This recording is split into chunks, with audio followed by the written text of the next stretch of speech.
बिहार के गोपालगंज में 70 घाट पर बने एक छोटे पुल का अप्रोच सड़क ढहने से उसके मामले में 3 अलग अलग एफआईआर लिखी गई। बैकुंठपुर थाने में सीओ, ठेकेदार और पुल निगम के इंजीनियर ने एफआईआर दर्ज करवाई। गौरतलब है कि बुधवार को गंडक नदी के दबाव के अप्रोच से सड़क ढह गई थी। सीओ ने जिला परिषद सदस्य रवि रंजन उर्फ विजय बहादुर के साथ समर्थकों पर लॉकडाउन तोड़ने की एफआईआर दर्ज करवाई। ठेकेदार उदय सिंह ने फैजुल्लापुर के मुखियापति उदय सिंह समेत ग्रामीणों पर निर्माण कार्य में बाधा पहुंचाने की एफआईआर दर्ज करवाई।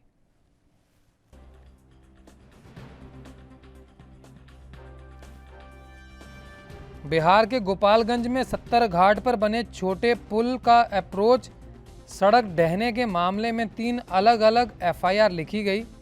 बैकुंठपुर थाने में सीओ, ठेकेदार और पुल निगम के इंजीनियर ने एफआईआर दर्ज करवाई।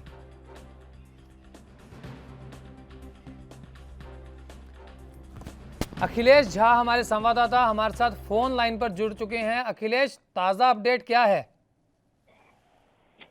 ताजा अपडेट है कि इस मामले में कार्रवाई शुरू हो गई है, कुछ एफआईआर लिखवाए गए हैं और अब ये राजनीतिक रूप ले लिया है पुल का गिरना। एनडीए सरकार की तरफ से जो कल पथ निर्माण मंत्री नंदकिशोर यादव ने बयान दिया, उनका मानना है कि पुल तो सुरक्षित है लेकिन अप्रोच रोड बह गया है पानी में, इसलिए पुल ध्वस्त हो गया, ऐसा कहना ठीक नहीं है। मुझे लगता है कि एनडीए की तरफ से जो तमाम भ्रष्टाचारी ठेकेदार और इंजीनियर हैं उनको बचाने की कोशिश की जा रही है। ऐसी ही बात जल संसाधन मंत्री संजय झा ने भी कही है कि ये गलत प्रचार किया गया है, पुल नहीं बहा है। लेकिन दूसरी ओर ये सोचने वाली बात है कि अगर अप्रोच रोड ही बह गया है तो क्या अप्रोच रोड की उम्र केवल 1 ही महीने थी?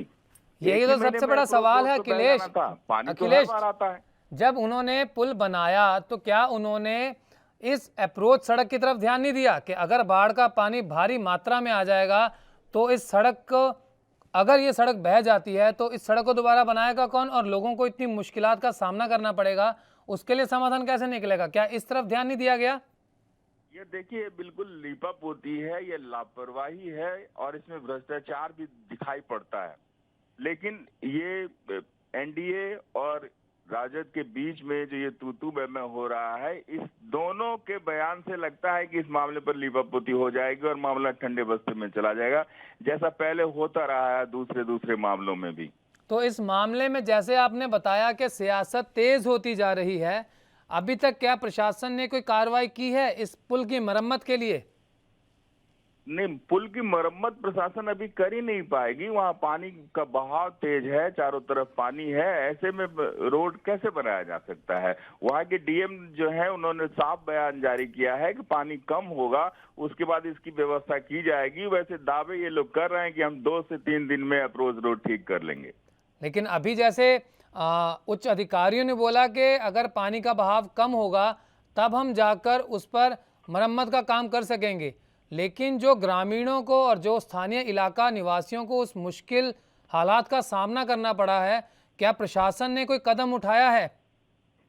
उसके लिए अभी कोई वैकल्पिक व्यवस्था वहाँ संभव नहीं है। उसमें जब तक पानी का बहाव कम नहीं होगा तब तक कुछ हो नहीं सकता। और वहाँ जाने के लिए जो परंपरागत व्यवस्था है कि लोग छतरी पुल बनाकर खुद जाया करते थे या नाव से टप जाया करते थे, यही जो पारंपरिक व्यवस्थाएं हैं उसके तहत लोग आ जा रहे हैं वहाँ। तो इससे तो मतलब ये बोल सकते हैं कि जो प्रशासन का किया धरा है उसका खामियाजा जितना भी है वो तो आम नागरिक भुगत रहे हैं, क्योंकि ये लिंक रोड टूट चुका है। बिहार की ये खासियत है कि करता कोई है और भोगता कोई है। बिहार की सरकार काम कर देती है और अगर परेशानी होती है तो वो तो जनता ही भोगेगी ना, दूसरा कौन भोग सकता है?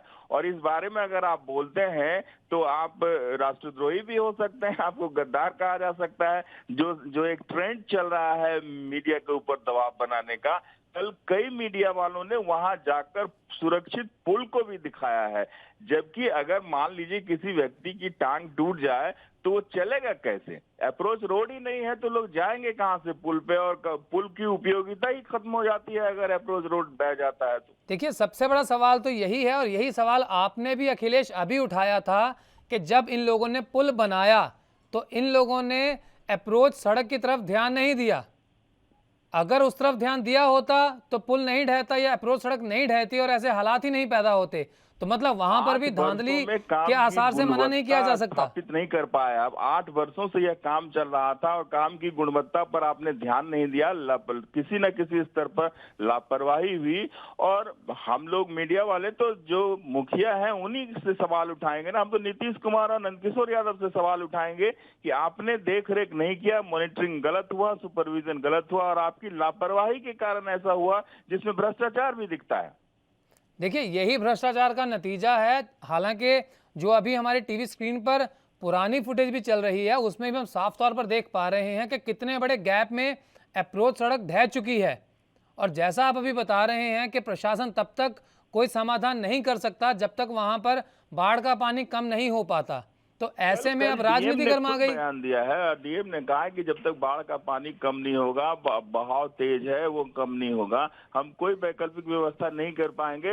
वैसे हम प्रयास करते हैं कि 2 से 3 दिनों में जनता को फायदा मिले। और अब इसके बाद अब सरकार की और विपक्षी पार्टियों की लीपापोती शुरू हो जाएगी कि ये आपकी कमी है, हमारी सरकार में ये था, आपकी सरकार में ये कमी रह गई।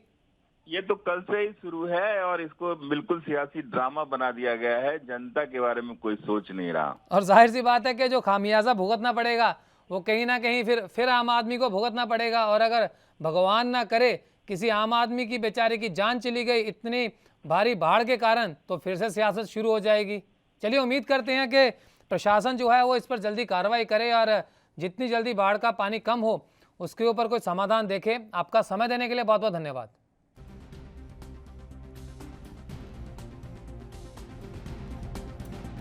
देश दुनिया की खबरों के लिए एएनबी न्यूज को सब्सक्राइब करें और बेल आइकन दबाएं।